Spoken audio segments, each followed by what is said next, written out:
come out.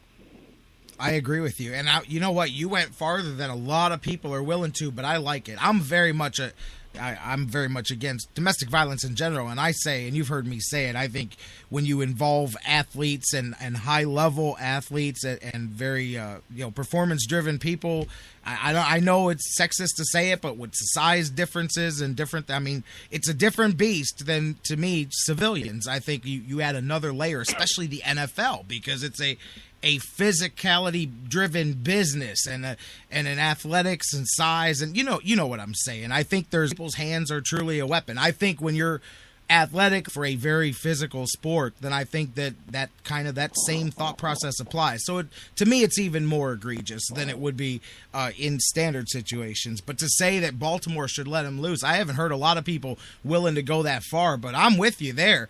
And of course, the first thing a fan goes, there's no way that happens, because there's no way that every team's going to stand arm in arm in collusion and say, we're not going to pick this guy up. Somebody's going to say, well, we've got to give him a second chance. Yeah, I mean, and I'm not sure, it's our position to say he shouldn't get a second chance. I think the NFL has handled the situation so poorly, and the Ravens on top of it. I think that's part of the issue, and that's where I come to that conclusion. No one's going to feel sorry for Ray Rice, nor should they. Anyone who saw that video, it's horrendous. But at the same time, I think a lot of the penalty aspect of it has to do with the general public's reaction to it. In other words, everyone knew what happened before this video came out.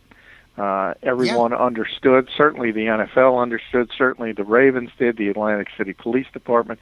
I was aware. I was told a video existed that showed this, and if I'm aware of it, I was told the NFL that too. was certainly aware with it. No matter what they say. So all this was already known by the participants, by the parties, and this, the disingenuous part is that this is only being brought up because the video is now out for public consumption, and that part of it I don't like, but it doesn't change the fact that he did what he did, and he deserves to pay for it. I'm not a big fan, as I said, of piling on and these people trying to feel better about themselves by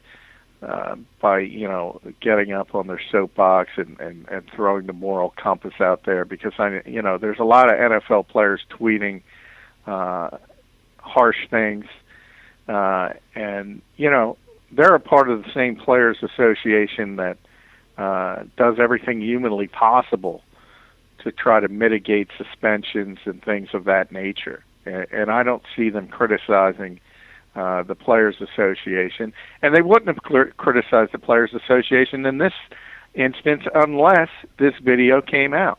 So that part of it I don't like. But again, it's very difficult to feel sorry for Ray Rice. No, at all. I agree with you, and I think the next few days are going to be very interesting to see how the NFL reacts. I mean, the public relations aspect of it too. I mean, I'm sure you, just like down as you speak, just kind of rolling down I'm sure you're inundated with the same thing. It's guys are out for pot, and then this video is going out there, and tell me that the NFL didn't see it. I believe that they're just mad that they just now it's released, and now they have to acknowledge its existence, because before they could act like nobody had seen that video yet. And like I said, because I was hit with people, and I was even hit by other broadcasters that said, well, we don't know what happened in that elevator. And I'm like, but I was told that the police have the video and it shows him punching her in the face and knocking her out. So we don't have it, But this is what I'm told exists. And people are like, well, until you've seen it, until we can verify it, they'll say anything. You never know. And I'm so you always had that. It's like we talk about the drug policy and how they're not able to verify. So people can hide behind that and say, well, I took bad cough syrup and it caused me to lose my season, and they're able to hide behind it. I think the NFL in many ways was able to hide behind that. And like you said, now it's not that they didn't see it and it's not that they didn't know. It's that now they have to acknowledge it because now everybody's seen it and everybody knows. Yeah, those are people who defended it by not seeing it, the actual tape. They were just, rationalizing. And people tend to do that, and that's fine. But, if you're in a casino, just understand that every single crook and cranny is on videotape. So that. The NFL certainly knew that.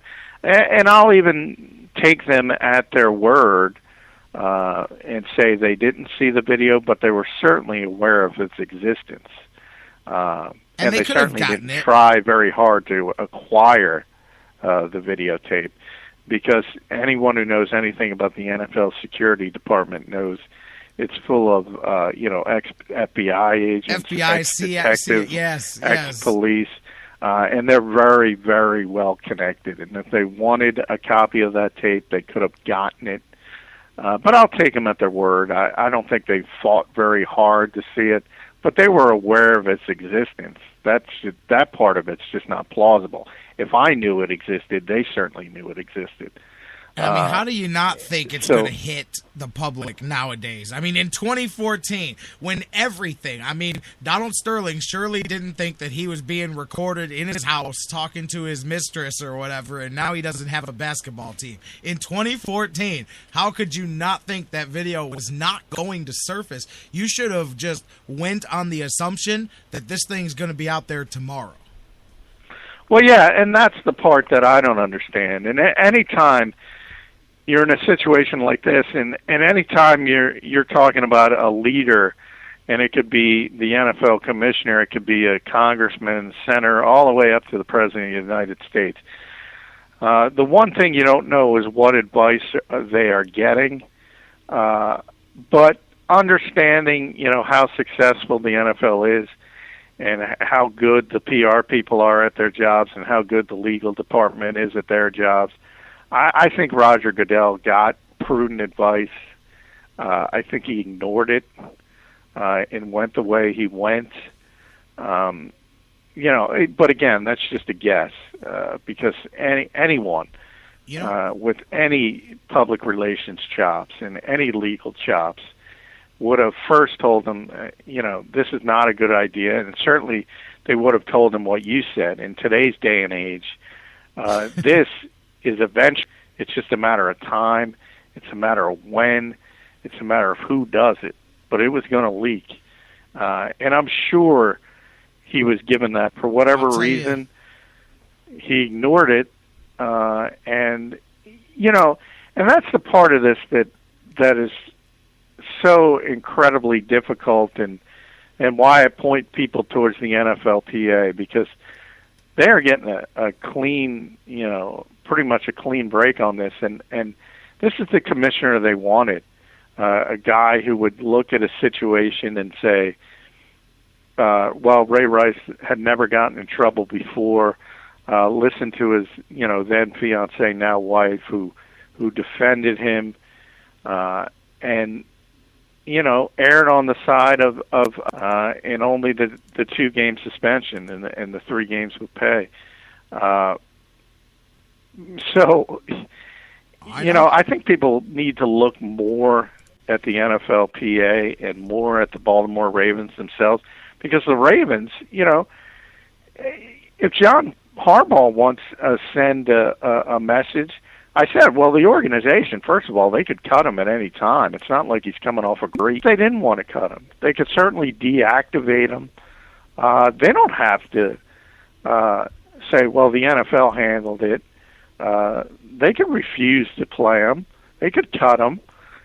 So there are many reasons, again, not to defend Roger Goodell, but people tend to just focus on him. There are many more chains in this story, and every single one of them seems to be a weak link. I agree with you. I blasted the Ravens when they not only participated, but facilitated that press conference where they helped put it together, and they were tweeting quotes from the victim taking responsibility for it being her fault, and I'm going, how is the Ravens, how is the NFL not calling somebody right now and saying, get these off your Twitter feed, what the hell are you guys doing right now? Because it was like they were working in concert with him to be a public relations shield, and I could not believe that was officially coming from a team's Twitter account. And let me tell you, you're talking about other people who are going to be or should be in the crossfire here besides Goodell, and I'm already seeing it coming. A lot of people now hitting on Atlantic City's prosecutor for deciding not to file the charges initially against Ray Rice, when that's beyond the NFL. They clearly have access to everything. I see tweets up and down my timeline, people retweeting the phone number and having people call and email and complain, and there's another. Well, let me just jump in there, because that part of it I disagree immensely with people, and I think they're showing their, if this wasn't Ray Rice, I applaud people against domestic violence. I applaud them. But if this wasn't Ray Rice, those same people wouldn't care. This happens every day across this country where men attack women and they're put in pre-trial programs. That is not rare by any stretch of any imagination. So you could go to Atlantic City and look at that prosecutor. I'm sure he has done that time and time and time again. And none of these people who are acting outraged care if it's Joe Smith. They only care because of the name, and it's Ray Rice. So that part of it I don't like. This is certainly not rare in our legal system about putting first-time offenders for domestic abuse in the pretrial diversion programming. It wasn't a rare case at all. It happens every day. And the only reason some of these people are jumping on their soapboxes because it's a high-profile NFL player, and that tells you at the core of it, they could care less about domestic abuse. They just care about coming off as a moral authority when people are listening to them talk. Oh, I understand that aspect of it, too. I know where you're coming from as far as a lot of the people. But we get that no matter what it is. The people that find the cause of the day and they jump in on it, the steam is off of it, and they'll jump onto that. When I get that side of it, too, I know it's just begun. Here's, I don't know, ESPN, I just saw a tweet that said, Lewis is going to be on Monday Night Countdown to discuss Ray Rice. And I'm like, well, there you go. Let's just mix all kinds of combustible elements together here, man. I mean, I don't know if I would have went with Ray Lewis to discuss this, but hey, whatever.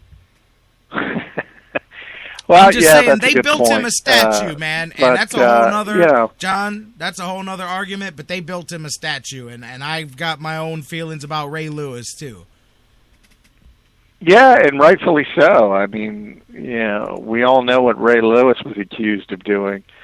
And you're right. He's a hero in that town. They built him a statue. Went out as a Super Bowl champion, legend. He'll be a Hall of Famer. And we always talk. People always talk about second chances, and to a large degree, it's lip service, because I don't think anyone is talking about second chances for Ray Rice today. They might bring it up later down the line. I believe he deserves a second chance. I believe he deserves to play in the NFL again if he does everything he should do as far as the pretrial intervention and things like that. And when I advocate the Ravens cutting him, it more has to do with the fact that they have to acquiesce, the people with that's their fault. To be perfect, no one's going to feel sorry for Ray Rice, nor should they. But part of the reason we're in this situation is because how horribly the NFL and the Ravens and the NFLPA has handled it. And that Rice finds himself in. That doesn't mean he doesn't deserve a second chance. whether it's Michael Vick, whether it's Ray Lewis, as you mentioned, whether it's Ray Rice, that's the way it's supposed to be. Right. And I don't think people asking to be banned or barred, I just can't go that far. I think that's just